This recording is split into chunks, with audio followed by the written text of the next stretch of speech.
Assalamualaikum warahmatullahi wabarakatuh. Alhamdulillahirabbil alamin.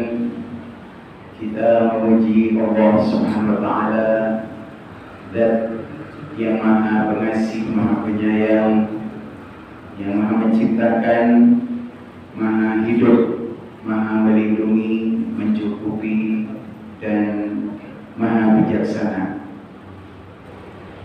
Kita memuji Allah Subhanahu wa taala dengan sebanyak-banyaknya pujian, sebanyak makhluk yang Allah ciptakan, baik yang ada di langit, yang di bumi, yang ada di antara keduanya, bahkan sebanyak makhluk yang akan Allah ciptakan setelah hancurnya langit dan bumi. Kita hanya memuji Allah karena hanya Allah lah satu-satunya Tuhan yang berhak untuk dipuji, karena hanya Allah satu-satunya Tuhan yang menyatakan sebagai pencipta langit dan bumi. Meskipun banyak yang mengaku sebagai Tuhan, ada Fir'aun, ada Namrud, bahkan juga banyak yang dipertuhankan. Ada Nabi Isa yang dipertuhankan, ada Nabi Uzair yang dipertuhankan. Akan tetapi tidak ada satupun dari Tuhan-Tuhan yang dipertuhankan itu yang berani menyatakan sebagai pencipta langit dan bumi. Maka hanya Allah satu-satunya Tuhan yang menegaskan sebagai pencipta langit dan bumi. Oleh karena itu maka kita hanya memuji Allah Subhanahu wa taala. Salawat dan salam mudah-mudahan terlimpah untuk uswah hasanah kita, manusia paling mulia, paling istimewa, yaitu baginda Rasulullah Muhammad SAW, di mana beliau telah disempurnakan oleh Allah, baik penciptaannya, jalur nasabnya, disempurnakan ilmunya, akhlaknya, karena beliau dipilih oleh Allah untuk menerima Alkitab yang paling sempurna, yaitu Al-Quran, kemudian mendapatkan agama yang juga paling sempurna, yaitu Al-Islam. Beliau juga diutus oleh Allah kepada umat yang istimewa, yaitu kita sebagai umat akhir zaman, yang disebut oleh Allah kuntum khairu ummatin ukhrijat linnas. Bapak Ibu rahimani wa rahmatullah, a'azzani Allah wa iyyakum ajma'in.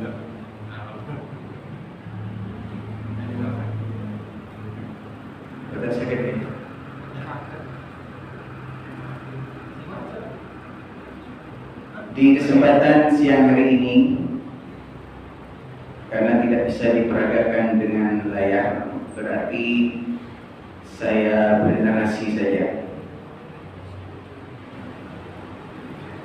Kita masih berbicara tentang sholat secara umum. Kalau dulu kita telah membahas tentang gerakan-gerakan sholat, mudah-mudahan sholat kita semua sudah menyerupai sifat sholat Nabi SAW. Mudah-mudahan kita diberi kemudahan oleh Allah untuk dapat melaksanakan sholat seperti yang dicontohkan oleh beliau SAW. Ketika kita bicara sholat, maka sholat itu merupakan inti dari semua ibadah. Sholat adalah ibadah yang mengumpulkan seluruh macam ibadah Atau dengan kata lain, di dalam sholat itu kita sedang diajari untuk bermuamalah sama Allah, yang dengan muamalah sama Allah yang benar, maka kita juga dengan sholat itu dikehendaki oleh Allah untuk dapat bermuamalah ma'an nas atau muamalah ma'al khalqi dengan cara yang ma'ruf, dengan cara yang baik, dengan cara yang ihsan menurut petunjuk Allah dan Rasulnya.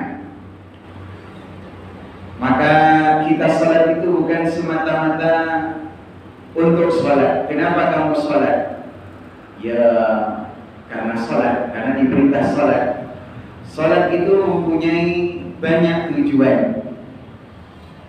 Terkait dengan tujuan utamanya salat adalah aqimis salata li dzikri, kata Allah.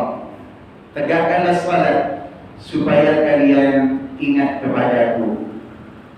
Li dzikri, untuk ingat kepadaku, kata Allah. Namun kita akan membaca ayat lain tentang untuk apa kita ini diperintah salat.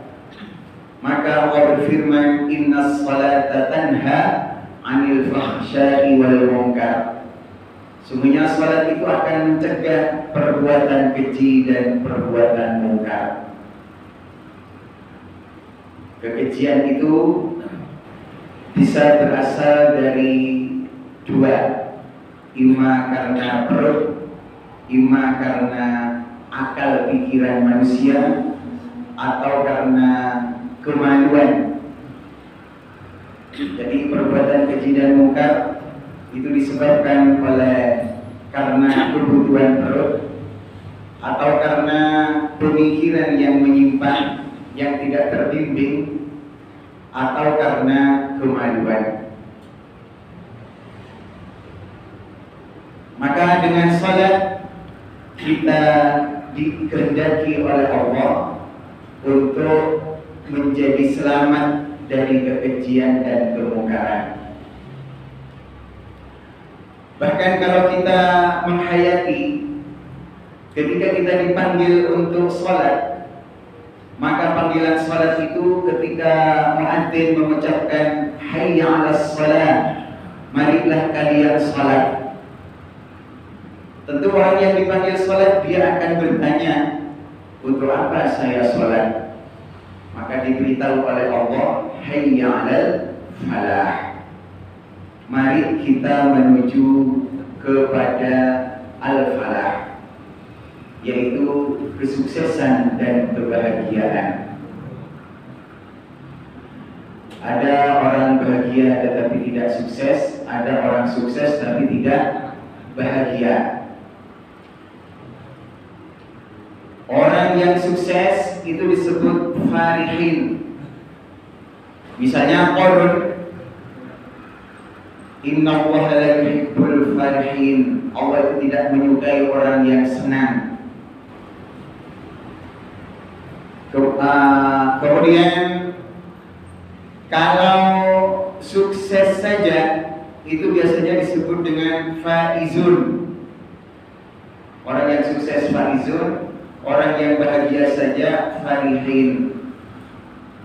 Tapi yang menggabungkan antara kesuksesan dan kebahagiaan itu disebut muflihun. Wa ulaika humul muflihun. Dan mereka itulah orang-orang yang sukses. Dan ternyata kesuksesan di dalam Al-Quran itu tidak dikaitkan dengan skill, tidak dikaitkan dengan ilmu, tidak dikaitkan dengan profesi, tidak dikaitkan dengan sergapnya yang nyambut gawe, ya. Tetapi selalu dikaitkan oleh Allah itu dengan sholat. Ya, sesuai dengan ayat tadi, hayya 'alas shalah, hayya 'alal falah. Meskipun demikian, kita tetap diperintah berikhtiar, di mana Allah berfirman di surat Al-Jumu'ah, fa idza qudiyatis shalatu fantashiru fil ardi wabtaghu min fadlillah wadhkurullaha katsiran la'allakum tuflihun. Kalau salat itu telah selesai dilaksanakan, bertebaranlah kalian di muka bumi untuk mencari anugerah karunia Allah, wadhkurullaha katsira, dan berzikirlah kepada Allah dengan zikir yang banyak agar kalian tuflihun, sukses dan bahagia. Itulah sholat. Oleh karena itu, ternyata sukses dan bahagia tadi adalah berzikir kepada Allah, yaitu dengan zikir yang banyak. Nah, kalau kita ingin tahu apa zikir yang paling banyak, apa zikir yang paling komplit, apa zikir yang paling mustajab, apa zikir yang paling utama, maka jawabannya adalah salat. Maka salat itu mengumpulkan segala macam jenis zikir. Demikian juga salat itu juga mengumpulkan segala macam doa. Semua kebutuhan kita itu sudah diucapkan di dalam sholat. Kita ini manusia kadang bahkan tidak tahu apa yang jadi kebutuhan kita. Kalau kita meminta kepada Allah, antara yang diminta dan yang tidak diminta, ini ya, mari kita sedikit memperbandingkan. Seandainya semua kebutuhan kita itu harus diminta kepada Allah, dan Allah tidak memberinya kecuali kalau diminta, kira-kira kita ini masih bisa hidup sampai hari ini apa tidak? Jadi kebutuhan manusia itu sangatlah banyak. Saking banyaknya, manusia bahkan tidak tahu apa yang jadi kebutuhannya. Sehingga ketika kita itu berdoa, maka yang kita minta kepada Allah itu hanya sebagian kecil dari kebutuhan kita.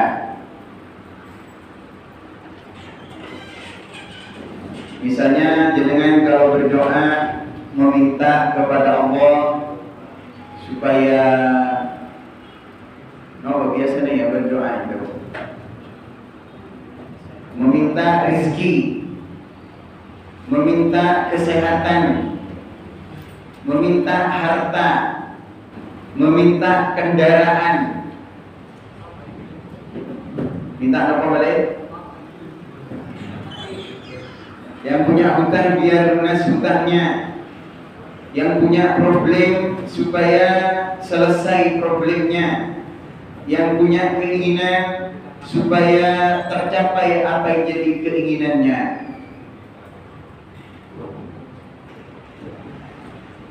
Padahal sesungguhnya yang paling dibutuhkan oleh kita itu lebih banyak daripada apa yang kita inginkan kepada Allah.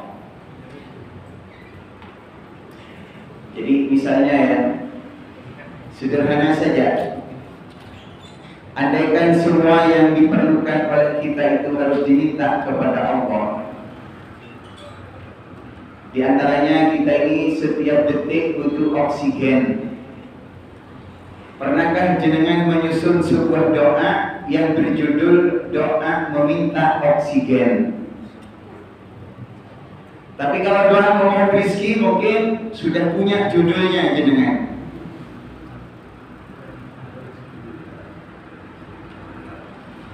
Coba seandainya oksigen itu baru diberikan oleh Allah kalau diminta. Bahkan misalnya jantung kita itu hanya bekerja kalau kita memintanya kepada Allah. Begitu jenengan tidur lali, orang jaluk jantung tetap berdetak, ya wis mati. Padahal itu kebutuhan-kebutuhan yang sangat penting. Justru kebutuhan manusia yang sangat penting itu banyak dilupakan oleh manusia. Karena manusia itu pada kebutuhan pokoknya, dia lebih berfokus kepada kebutuhan-kebutuhan sekunder. Maka ketika kebutuhan sekunder dia minta kepada Allah belum diberi oleh Allah, dia kemudian merasa seolah-olah Allah itu belum sayang kepadanya. Padahal itu sebenarnya kebutuhan sekunder.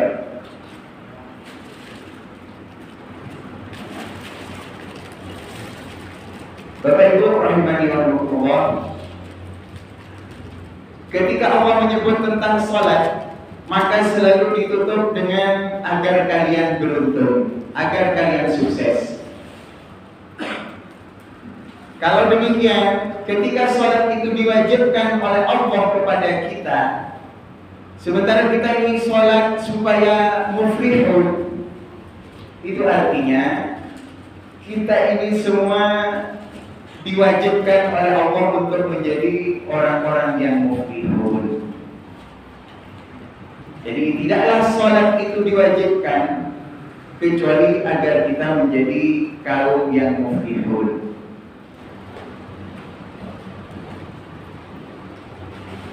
Dengan demikian, maka salah besar ya orang ketika menganggap salat itu sebagai sebuah beban.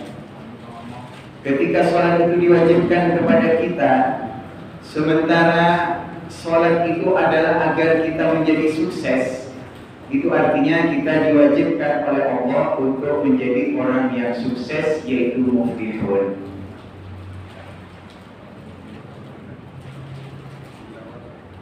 Di dalam salat kemudian kita diperintah dengan memperbanyak doa dan zikir.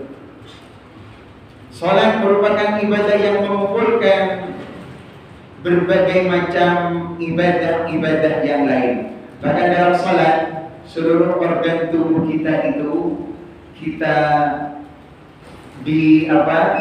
mendapatkan ihram ya. Organ tubuh kita itu di dalam salat semuanya ada ihramnya. Bahkan memang dari ibadah-ibadah yang ada, ihram yang paling banyak itu adalah ihramnya orang salat. Kenapa? Karena salat itu merupakan ibadah seluruh organ tubuh kita. Misalnya Bapak, kita ini salat. Di dalam salat kita itu diperintah untuk membaca. Maka orang salat itu semua bacaan salat wajib dibaca. Maksudnya ya, tidak dibatin tetapi harus dibaca. Jadi kalau jenengan salat, meskipun membaca bacaan-bacaan salat, tapi kalau dibatin itu ya tidak sah salatnya. Misalnya setelah Allahu Akbar kemudian dibatin tok, maka orang salat itu semua bacaan salat itu dibaca bukan dibatin. Nah, kalau dibaca berarti ingat ya, membaca dalam bahasa Al-Quran atau ketika kita membaca bahasa Arab. Kenapa orang sholat itu mesti berbahasa Arab? Di antara hikmahnya, karena di dunia ini tidak ada bahasa yang memiliki makhorijul huruf selain bahasa Arab atau bahasa Al-Quran. Coba misalnya saya tanya jenengan, huruf F itu tempat keluarnya dari mana?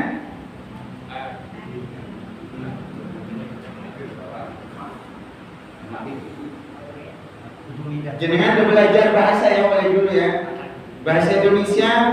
Pernah enggak di bahasa Indonesia itu ada pelajaran makhorijul huruf, tempat keluarnya huruf-huruf itu? A dari mana, B dari mana, itu tidak ada. Tapi dalam Al-Quran itu semua detail, dari sejak alif sampai ya, semuanya ada ketentuannya. Oleh karena itu, maka orang sholat itu mesti berbahasa Arab. Karena dengan berbahasa Arab, maka semua pengucapan huruf itu menjadi presisi ya, jadi akurat 0,0,0 mili. Itu semuanya benar-benar presisi.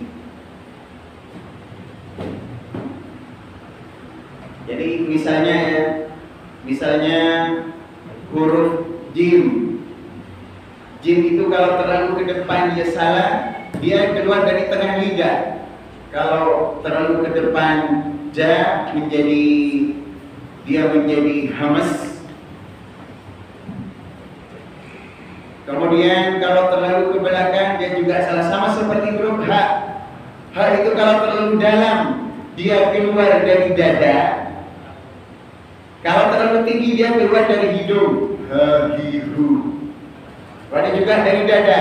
Ha hi hu. Padahal tidak ada huruf dada, ya, tidak ada di Al-Quran itu huruf dada. Huruf itu paling dalam adalah tenggorokan bawah di pita suara, yaitu ha dan hamzah. A, I, U, ha, I, U. Di atasnya ada a, I, au, ha, hi, hu, tenggorokan tengah. Kemudian di atasnya ada kha, kha, khi, khu, lo, li, ru, bau. Kemudian di depannya ada pangkal tenggorokan, pangkal lidah, ada o, di depannya ada ka. Itu huruf hijaiyah. Di depan kaf ada jim, yakni tengah lidah. Ja, ji, ju, bukan ja, ji, ju.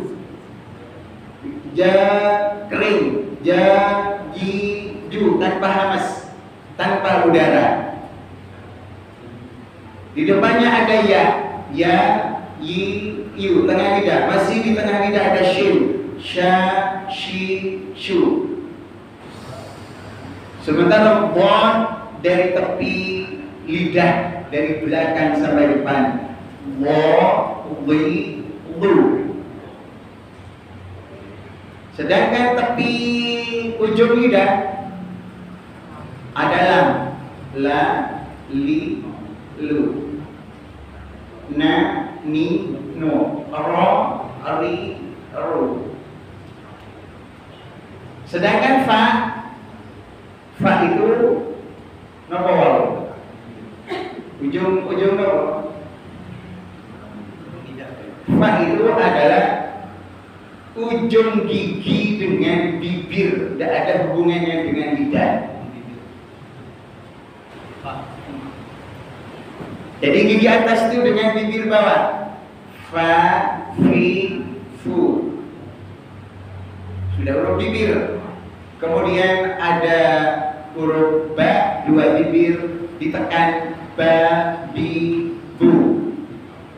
Tapi juga ada huruf bibir, yaitu wa, wi, wu, tapi tidak menyentuh, yakni cuma membuat bulatan. Wa, wi, wu. Kalau mim, dua bibir menyentuh, ma, mi, mo. Kalau ba ditekan, ba, bi, bu. Ini suatu pertanda bahwa orang sholat itu yang sholat adalah seluruh organnya. Jadi jangan membaca Allahumma ba'id baini. Tapi kalau dibatin tak kira makhraj itu. Orang baca tapi dibatin tentu tidak ada makhraj. Keluar dari mana huruf itu? Sedangkan kita di dalam sholat itu adalah mensolatkan, mengibadahkan seluruh organ tubuh kita. Dua bibir beribadah, gigi ikut beribadah, lidah ikut beribadah, tenggorokan juga beribadah, pita suara juga ikut ibadah. Oleh karena itu maka semua badan itu di dalam sholat semuanya diatur, ada ihramnya. Kita mulai sekarang misalnya tentang tangan. Buat tangan itu diatur di dalam sholat. Yang pertama, sebelum takbiratul ihram, maka kedua tangan itu dalam keadaan turun, yakni pada posisi natural. Jadi orang kalau berdiri itu tangannya ya mestinya lurus ke bawah gini. Adapun kalau bersedekap itu bukan natural lagi ya, terus digawe. Adapun yang natural adalah posisi kedua tangan itu turun. Kemudian ketika takbir harus diangkat. Diangkat kedua tangan, dan mengangkatnya kedua tangan itu juga aturannya tadi presisi, jelas. Harus dihadapkan ke arah kiblat telapak tangannya. Kemudian jari-jari tidak boleh dirapatkan, tapi juga tidak boleh diregangkan, tidak boleh digenggamkan. Maka jari-jari lurus ke atas, telapak tangan menghadap ke arah kiblat. Posisinya juga ditetapkan, yaitu paling rendah sejajar pundak, paling tingginya sejajar telinga. Jadi kalau sholat itu yang membuat manusia tidak akan bisa ya sepresisi itu. Kemudian masih tentang fikih tangan ini di dalam sholat. Jadi tadi sudah kita sebut fikihnya mulut, dari sejak tenggorokan sampai bibir itu ikut beribadah. Jadi sesuai dengan perintah pengucapan huruf-huruf hijaiyah itu adalah sesuai dengan makhraj. Berarti dari ujung bibir sampai tenggorokan ikut beribadah. Namun betapa banyak di antara kita yang tidak menyadari, karena memang tidak belajar tahsin. Yang belajar tahsin asalnya wajib ya. Orang kalau belajar tahsin dia akan tahu huruf A itu dari mana, huruf B itu dari mana. Maka orang yang mengerti tahsin dengan yang tidak, sholatnya pahalanya ya beda. Sebagai orang yang ngerti tahsin dan tidak, mocone Quran ya pahalanya beda. Orang yang ngerti tahsin tadi, ketika dia mengucapkan Allahumma ba'id, A dari sini, Wa dari ujung bibir, nah dari ujung lidah, H dari sini, Mim dari dua bibir, Ba'id dari dua bibir, Ain dari tenggorokan tengah, Dal dari ujung lidah dengan gusi atas, dan begitu seterusnya. Itu akan dirasakan hanya oleh orang yang belajar tahsin. Maka pada saat dia mengucapkan bacaan-bacaan sholat, seluruh organ yang ada di sekitar mulut itu ikut beribadah. Maka mulut ini sama seperti tangan tadi, ada aturannya yang paham, yang jelas.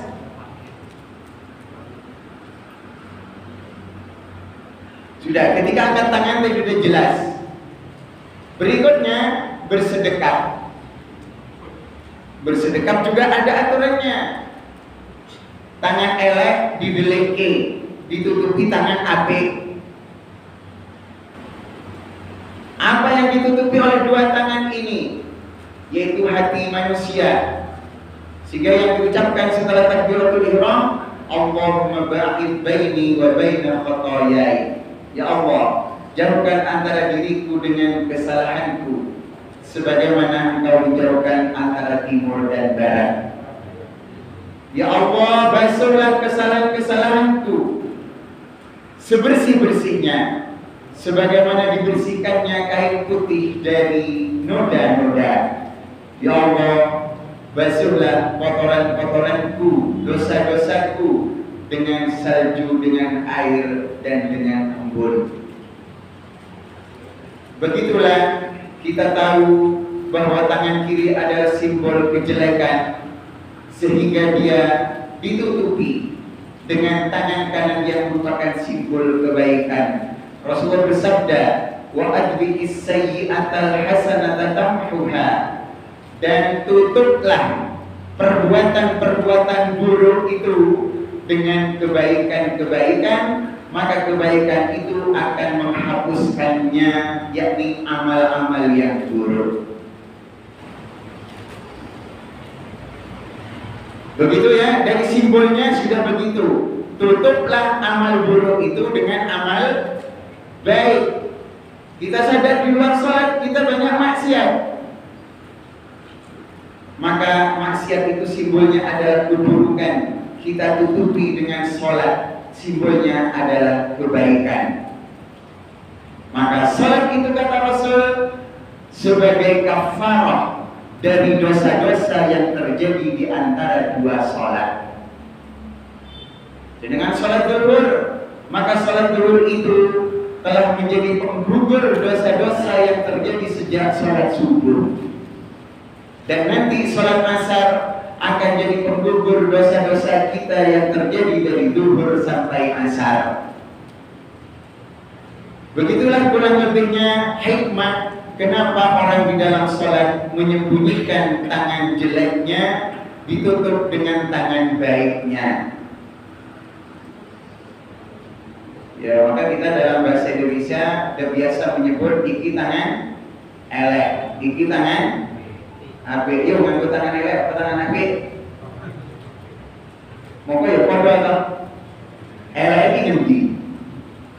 Iki apike ngendi? Tapi jenengan lazim menyebut, ayo misalnya ini nganggo tangan apik.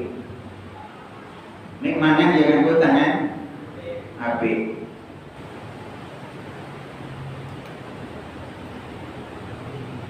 Nek cah cilik ku bantah ya, misalnya Qadarullah tangan kanannya cacat, nek sing kiwa sempurna. Ayo nganggo tangan apik ora tangan elek. Iki elek maksudnya mana ya? Tapi begitulah sudah menjadi kelaziman. Ternyata di dalam Islam itu memang kanan dan kiri ada aturannya. Sehingga jenengan tidak boleh itu bersedekah kok sing kanan sing di bawah. Semuanya menjadi teratur. Maka tetap beda ya, tangan kanan dan tangan kiri. Sanajan modelnya mipodo, tapi tetap berbeda.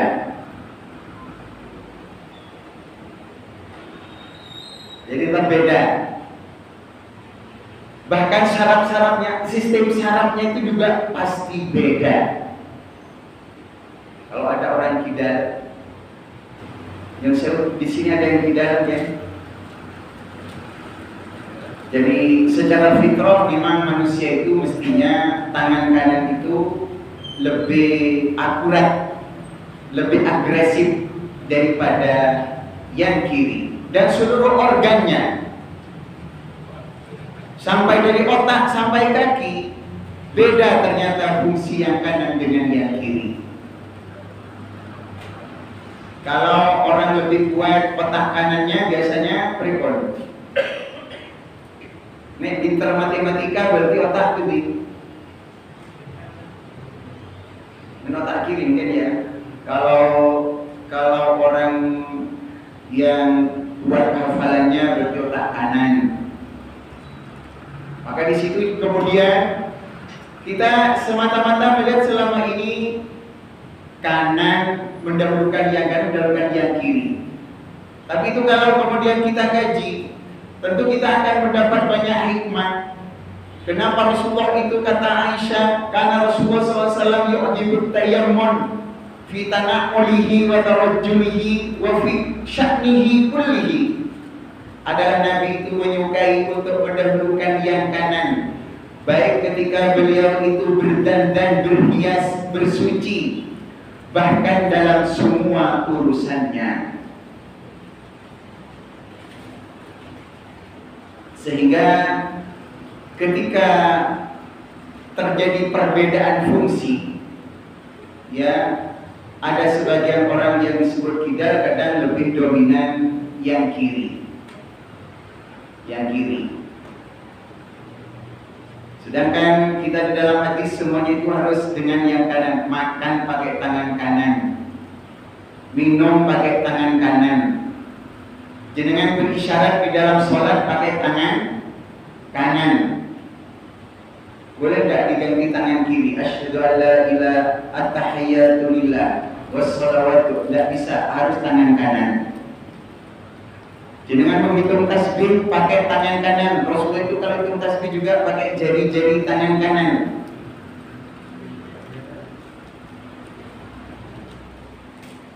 Adapun tangan kiri punya tugas khusus ketika di toilet. Kalau makan saja tidak pantas pakai tangan kiri, apalagi berzikir.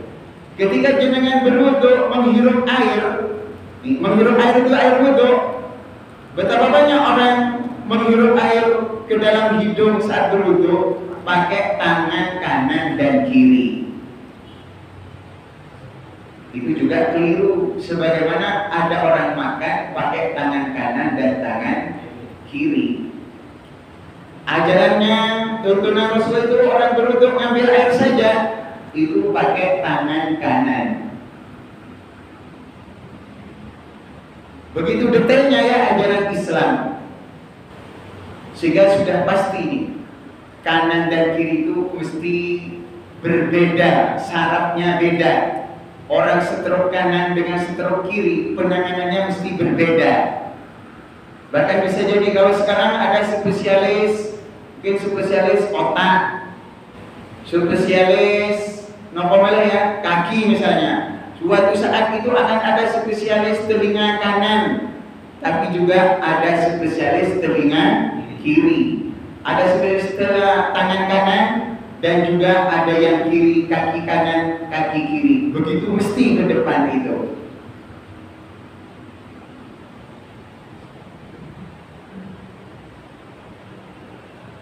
Maka ketika orang kidal, ya, ini sekedar sebuah laporan saja, kan kita melihat itu ada beberapa petenis dunia yang dia itu menjadi juara justru karena dia kidal, gitu. Ada petinju dunia itu juga yang kekuatannya ada pada tangan kiri. Juga ada seorang presiden Amerika, siapa lupa namanya, itu juga kidal. Intinya juga banyak olahragawan dunia itu yang kidal, imam pesepak bola, imam petenis, atau apalah dari jenis olahraga yang lain. Sekali mohon maaf ya, saya di tahun 80-an saya pernah membaca majalah Times itu. Ada sebuah laporan dari hasil penelitian wartawan Times di Amerika yang dia menulis sebuah artikel tentang kenyataan orang-orang yang kidal itu umurnya tidak ada yang lebih dari 50 tahun. Maksudnya dari tokoh-tokoh yang dikenal di dunia itu, dari petinju, petenis, pesepak bola, bahkan presiden Amerika, laporannya seperti itu. Ya Allah alam bisawab, ya meskipun memang umur itu ya urusannya Allah. Tapi begitulah dia membuat sebuah laporan seperti itu. Dari penelitiannya, orang-orang terkenal itu yang dominannya adalah yang kiri. Begitu katanya, dari mereka itu tidak ada yang umurnya lebih dari 50 tahun. Wallahu a'lam bishawab ya. Yang jelas Islam mengatur kanan dan kiri. Masuk masjid kudu kanan dulu, tapi keluar kudu kiri dulu. Masuk toilet kiri dulu, tapi keluar harus kanan dulu. Maka begitu juga orang berwudu, yang dibasuh yang kanan dulu. Cuman Bapak Ibu, di dalam sholat kanan kiri itu hanya pada bagian tertentu yang berlaku. Maka jenengan takbir, tidak boleh yang kanan dulu baru kiri.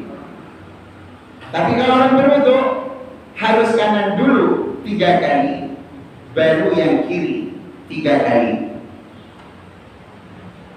Misalnya orang mau bersedekah, orang bersedekah itu tidak boleh kanan dulu, terus kiri, terus diputar. Jadi selama ini jenengan melihat ada orang kalau mau bersedekah itu tangannya diputar, karena dia memahami supaya yang kanan dulu, supaya kanan dulu menyentuh dadanya. Setelah itu diputar, yang kiri disembunyikan. Maka dalam perkara ini tidak ada kanan dan kiri. Ketika takbir ya kudu bareng, Allahu Akbar. Jangan Allahu Akbar. Atau dibalik gini, enggak.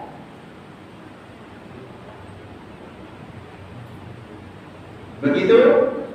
Masih tentang aturan tangan. Ketika kita bersedekap tadi sudah jelas, kedua tangan di atas dada.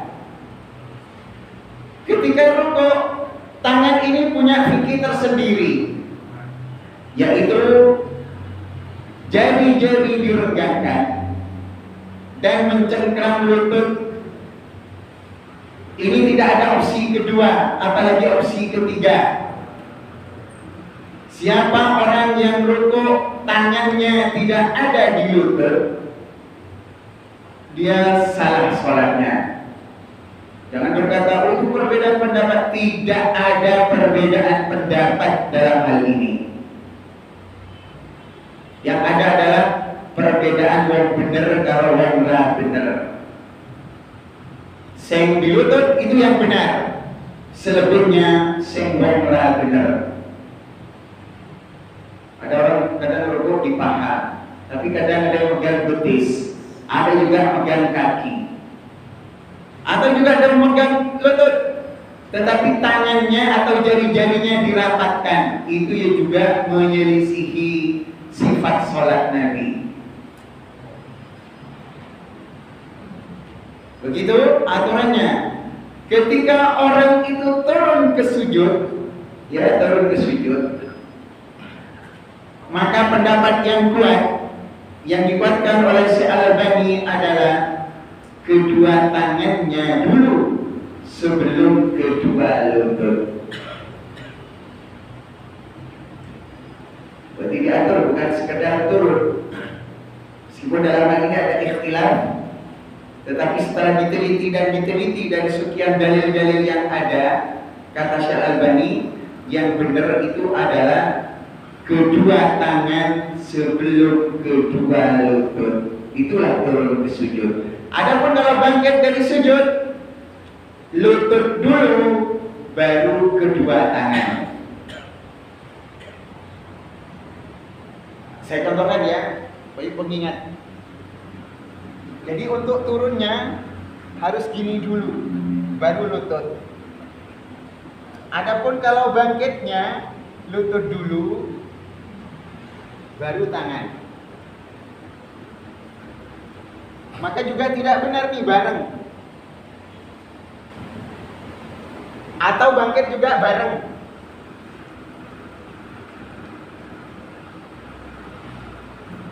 Saya ulang ya, jadi turun tangan dulu, baru lutut. Kemudian kalau bangkit, lutut dulu, baru kedua tangan. Adapun yang salah bareng. Atau juga naik bareng gini.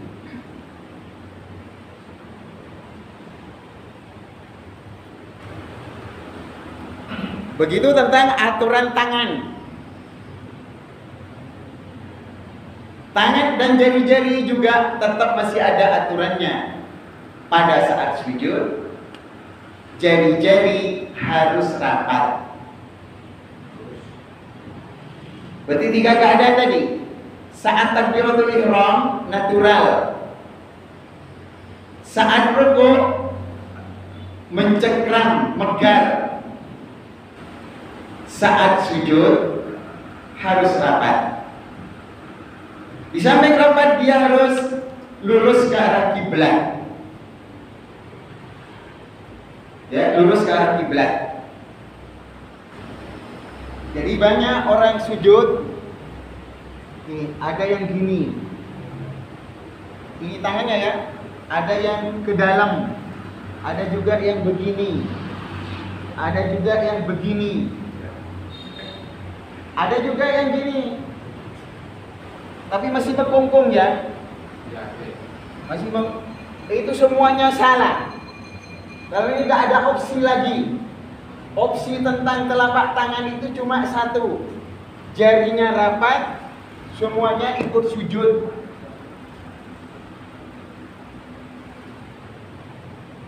Dan lurus ke arah kiblat.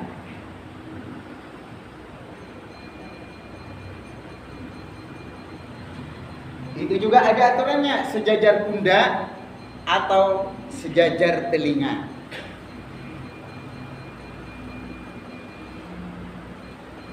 Masih fikih kedua tangan.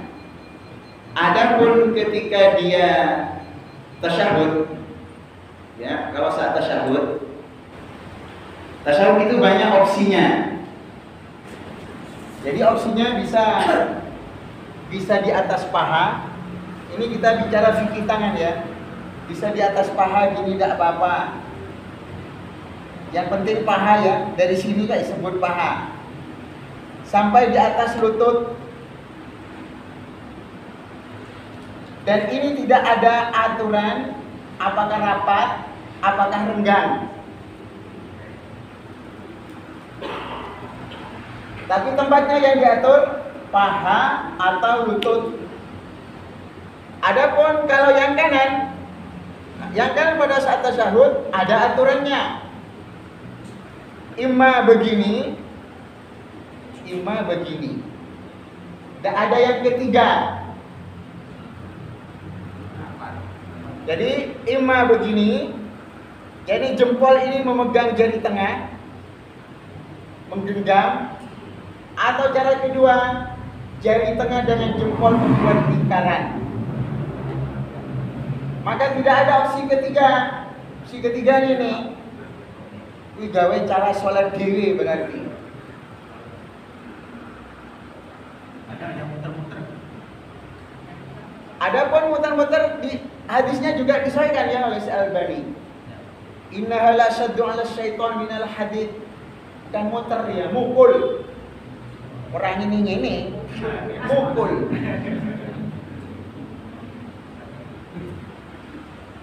Jadi pukulan jari itu kata Nabi, dia lebih dahsyat memukul syaitan daripada besi.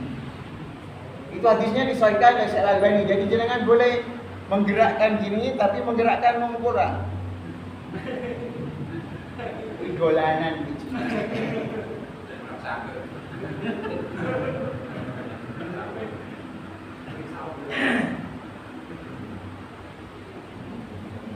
Nah, terus sudah. Jadi opsinya cuma dua tadi ya. Adapun tentang berisyarat mestinya dimulai dari tahiyat. Karena ada dalil yang menyebut mulai illallah tidak ada. Hadis itu juga menyebutkan Rasul kalau tahiyat beliau berisyarat. Berarti kalau tahiyat kan at-tahiyatu lillah. Karena ada yang gini, macam-macam gitu. Ada yang illallah. Tapi ada yang cuma ngacung itu kalau ada Allah tok. Asyhadu an la ilaha illallah. Wa asyhadu anna Muhammadar Rasulullah. Allahumma shalli ala Muhammad wa ala Muhammad. Itu ada yang begitu. Maka hadis cuma menyebut Rasulullah itu kalau dapat 2 rakaat beliau duduk bertasyahud dan berisyarat dengan jari telunjuk.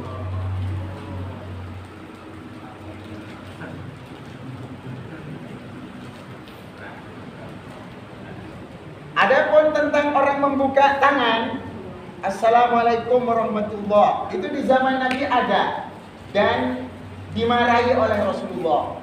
Kenapa tanganmu kok seperti ekor kuda-kuda liar? Berarti ini terlarang membuka tangan itu. Salam ya salam. Sing salam tuh mulut sama wajah ini. Adapun ini tidak ikut campur. Sudah selesai begitu. Itu fikih kedua tangan. Adapun fikih mata, sekarang fikih mata di dalam sholat. Yang pertama, mata itu melihat ke depan, dan yang kedua melihat ke bawah. Kalau saat sujud dia mesti lihat ke, kalau saat rukuk mesti ke bawah.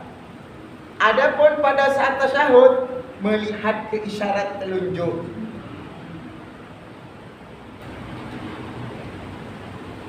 Begitu fikih apa nih? Fikih kedua mata. Kalau ada yang ke atas, berarti sholatnya Jangan ini. yang kadang yang Itu yang diancam oleh Rasul. Hendaklah berhenti. La yantahiyanna aqwamun yarfa'una ru'usahum ilas sama. Hendaklah berhenti suatu kaum yang kalau sholat dia itu menengadahkan pandangan matanya ke langit, atau Allah akan mencabut matanya orang tersebut. Berarti ini ancaman keras. Haram orang sholat itu tengadah ke atas. Karena tadi ada ancaman. Atau Allah akan mencabut pandangan orang tersebut. Adapun memejamkan mata juga tidak dilakukan oleh Nabi. Rasulullah kalau sholat tidak pernah merem. Jadi aku lebih khusyuk nih merem kok. Tidak bisa ya, tetap kita berlatih gimana supaya khusyuk tanpa merem.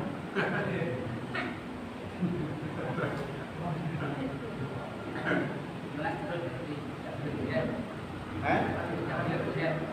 Wah, kalau kedip itu ya natural ya.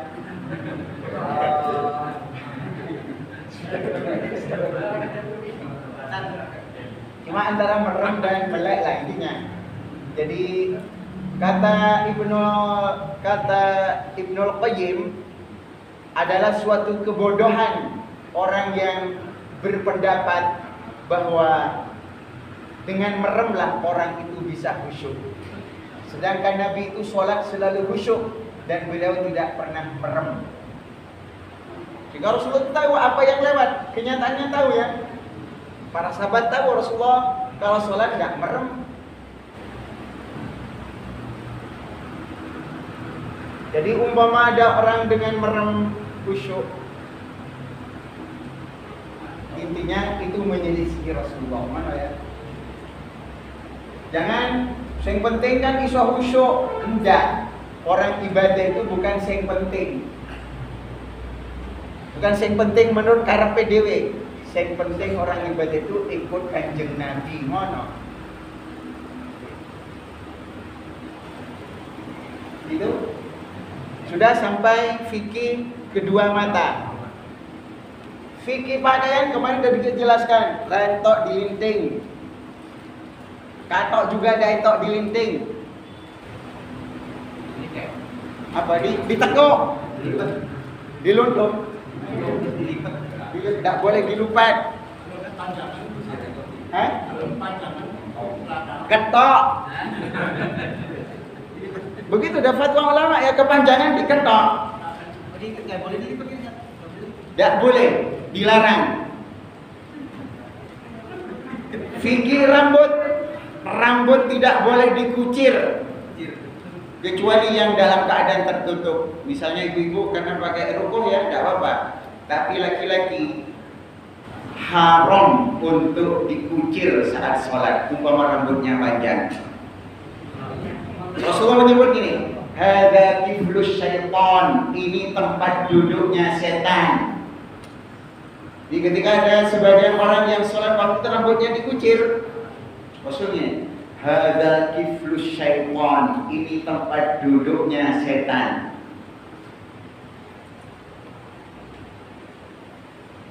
Begitu.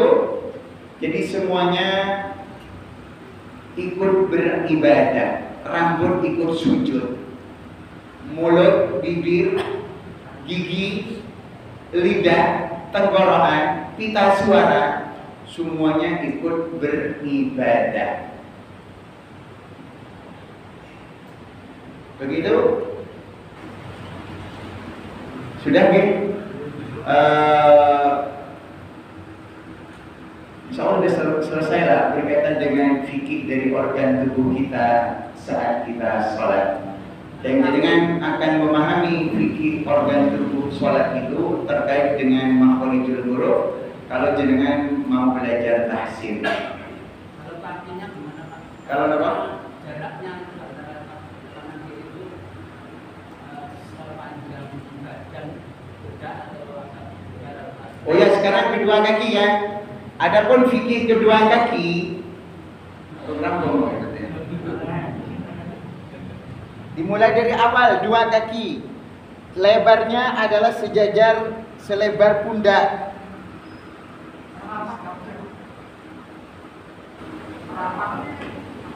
Pokoknya selebar pundak. Kalau semua orang itu selebar pundak, otomatis rapat-pat. Jadi kenapa sop itu tidak rapat? Karena ada yang cuma bagian menggini. Jadi ini nih mentok, ini sikile urung mentok. Tapi kalau kakinya ini selebar pundak, kene nyentuh, otomatis kakinya juga nyentuh kaki orang lain. Kemudian juga ini posisi kaki itu lurus, jangan gini. Karena kalau gini ini tidak mungkin rapat. Nanti seng rapat paling cuma ini, kelingkingnya kaki. Ujungnya rapat ngapusi. Kurkara diilik ke roi mame. Jadi lurus. Begitu ya. Lebarnya jelas tadi. Selanjutnya kalau yang ada aturan berikutnya adalah ketika sujud ya. Jadi biasa sujud turun ini. Ketika sujud dirapatkan. Kata Aisyah, saya pernah kehilangan Rasulullah dari tempat tidur. Maka aku mencari dengan tanganku. Ternyata aku mendapati kedua kaki Rasulullah sedang sholat. Maka berarti kedua kaki itu memang harus rapat. Kemudian ini bukan begini, tapi ditekuk menghadap ke arah kiblat. Jadi ujung jari menghadap ke arah kiblat, bukan begini. Aku ini. Ya kalau mundur ya harus orang sujud ya apa-apa kok. Sesuai modulnya ya. Ini artinya aturan baku. Tapi ini umpama orang ada asam urat. Ya umpama dilatih ini sebenarnya bagian dari terapi mengatasi asam urat. Kalau gini di sini. Sesuai iso. Kemudian duduk Iftirash, yakni duduk tahiyat awal ya. Duduk tahiyat awal itu opsinya cuma gini. Satu macam. Ini tidak boleh tidur. Harus tegak. Kecuali lorong mau ya. Rapi asam urat. Jadi tidak boleh duduk gini. Tidak ada tuntunannya. Dan ada duduk yang dilarang, disebut duduknya setan. Ini duduk setan yang haram. Baik sholat atau di luar sholat, jangan sampai duduk begini. Rasulullah kadang menyebut ini duduknya orang yang dimurkai Allah. Maka duduk di dalam sholat, pertama adalah duduk iftirash antara dua sujud, dan duduk istirahat modelnya begini. Yang kedua duduk im'a. Ini duduk di antara dua sujud. Ini juga terapi ya. Sedangkan yang ketiga duduk tawarruk di tahiyat akhir. Kalau di tahiyat akhir, kaki kanan ini dua pilihan. Boleh tegak, boleh tidur. Jadi kadang Rasulullah menegakkan, tapi kadang tidur begini. Tapi kalau iftirash hanya begini, tidak ada yang begini.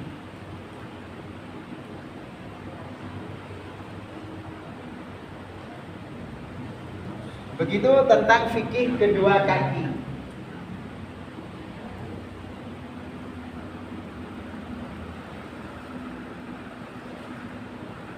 Jelasin ya?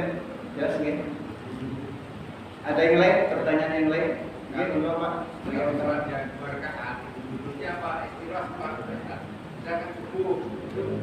Adapun yang 2 rakaat, yang istilahnya sholat yang cuma duduk sekali, ya kan?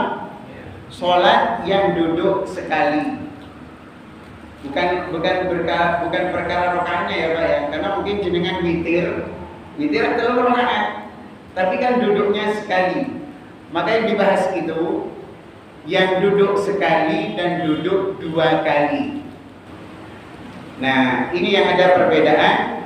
Kalau yang duduknya 2 kali disepakati, duduk pertama adalah duduk iftirash, duduk kedua adalah duduk tawarruk. Sedangkan sholat yang duduknya cuma 1 kali, menurut Imam Syafi'i itu duduk tawarruk. Menurut muridnya Imam Ahmad bin Hanbal, duduknya adalah duduk iftirash. Jadi kalau Imam Syafi'i gini ya, sholat sunnah, sholat qobliyah, sholat ba'diyah, sholat Jumat, sholat subuh, maka duduknya itu cuma begini. Sedangkan Imam Ahmad bin Hanbal duduknya cuma begini sampai salam.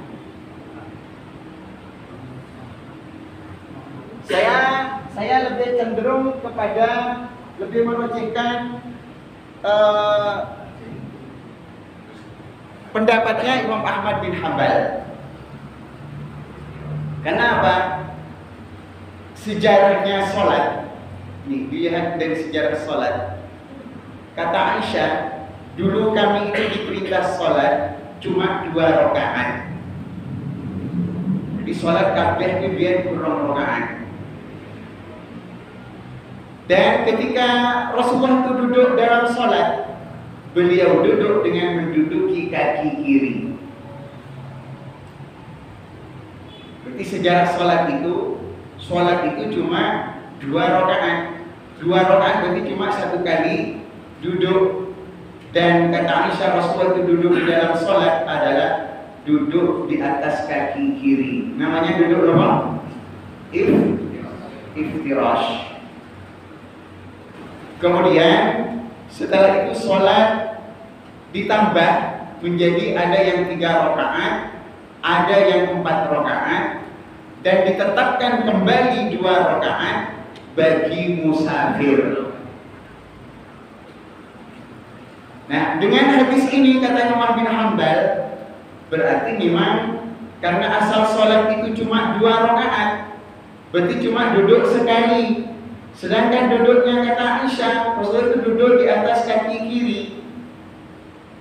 Maka hadis yang menyebutkan tentang duduk tawarruk itu hanya hadis yang bercerita tentang sholat yang memiliki 2 kali duduk. Sedangkan hadis yang menceritakan tentang sholat yang duduknya cuma sekali, itu cuma duduk iftirash.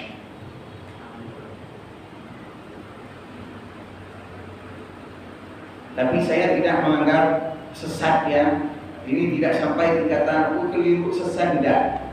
Jadi ini dalam hal ini perbedaan pendapat. Menurut Imam Syafi'i ya tawarruk, menurut Imam Ahmad adalah iftirash.